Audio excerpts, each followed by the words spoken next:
பெத்த அம்மா உயிரோடு இருக்கும்போது அவங்களோட அருமை தெரியாதுங்க. அவங்க நம்மளை விட்டு பிரிஞ்சதுக்கு அப்புறம் தான் அம்மா இல்லையே அப்படின்னு ஏங்குவோம். அதான் உண்மை. ஏன்னா 3 பிள்ளைகளை பெத்த எடுத்த அம்மா கடைசி வரைக்கும் அவங்க மனசுல நிம்மதியே இல்லை. நல்ல முறையில அந்த பிள்ளைங்களை வளர்த்தாங்க. சின்ன பிள்ளையா இருக்கும்போது 3 பிள்ளைங்களும் ஒத்துமையா தான் இருந்துச்சு. ஆனா பெரிய ஆளா வந்ததும் அவங்களுக்குள்ள சண்டை அடிச்சுக்கிட்டு கடைசி வரைக்கும் அந்த தாய் மனசுல ஒரு நிம்மதியே இல்லாம அந்த தாய் ஐயையோ நம்ம பிள்ளைங்க 3 பேருமே ஒருத்தருக்கு ஒருத்தர் ஒத்துமையா இல்லையே, அடிச்சுக்கிட்டு சாகுதே அப்படின்னு நினைச்சிட்டு கடைசியில அதுலயே மனசு நொந்து நொந்து அந்த தாய் கடைசியில இறந்தே போயிடுறாங்க. அந்த தாய்க்கு நிம்மதியே இல்லை. அப்படி இறந்ததுக்கு அப்புறமா என்ன நடக்குது, ஏது நடக்குது அப்படிங்கறத பத்தி தான் இந்த பாட்டு உங்களுக்கு முழுக்க முழுக்க விளக்கும். அம்மாவை பிடிக்கும் அப்படின்னு சொல்ற ஒவ்வொருத்தரும் இந்த பாட்டை கடைசி வரைக்கும் முழுசா கேளுங்க. அம்மா மண்ணில் சாய்ந்ததம்மா வாழ வச்ச வாழை மரம், சொன்னா சொல்லு தீர்ந்திடுமா ரோஷமுள்ள தாயின் மனம். பிள்ளைகள் பெத்தா நெல்மணி கொத்தா பெத்ததில் என்ன புண்ணியம் கண்டா, பந்தமும் பாசமும் என்னாச்சு பெத்தவ சந்தியில் நின்னாச்சு, பாடுகள் 1000 பட்டாச்சு பேச்சையும் மூச்சையும் விட்டாச்சு.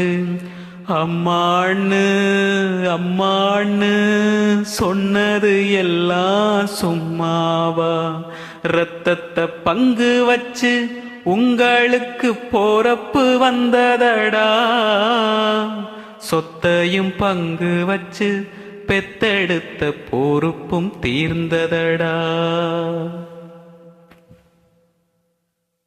பெத்தாயிவ 3 புள்ள ஒண்ணுக்கொண்ணு சேரவில்லை, ஒன்னா இப்போ சேர்ந்திருக்கு பெத்தவள தூக்கையில,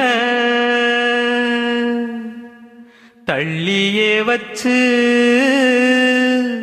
வெந்தது பாதி கொள்ளிய வச்சு வேகணும் மீதி, தொட்டிலில் போட்டவ தாளாட்டி தோள்களில் வைத்தவ சீராட்டி, ஒவ்வொரு வேளையும் சோறூட்டி உங்களை தாங்கிய மூதாட்டி, பொன்னான நெஞ்சோடு பூமிய விட்டு போராளே, ரத்தத்தை பங்கு வச்சு உங்களுக்கு போறப்பு வந்ததடா, சொத்தையும் பங்கு வச்சு பெத்தெடுத்த பொறுப்பும் தீர்ந்ததடா.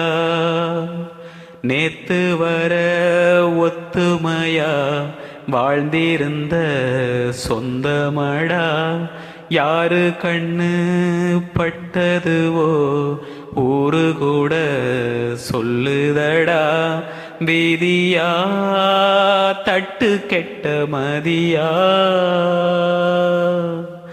வீணையா மத்தவங்க சதியா, ரத்தத்தை பங்கு வச்சு உங்களுக்கு போறப்பு வந்ததடா, சொத்தையும் பங்கு வச்சு பெத்தெடுத்த பொறுப்பும் தீர்ந்ததடா.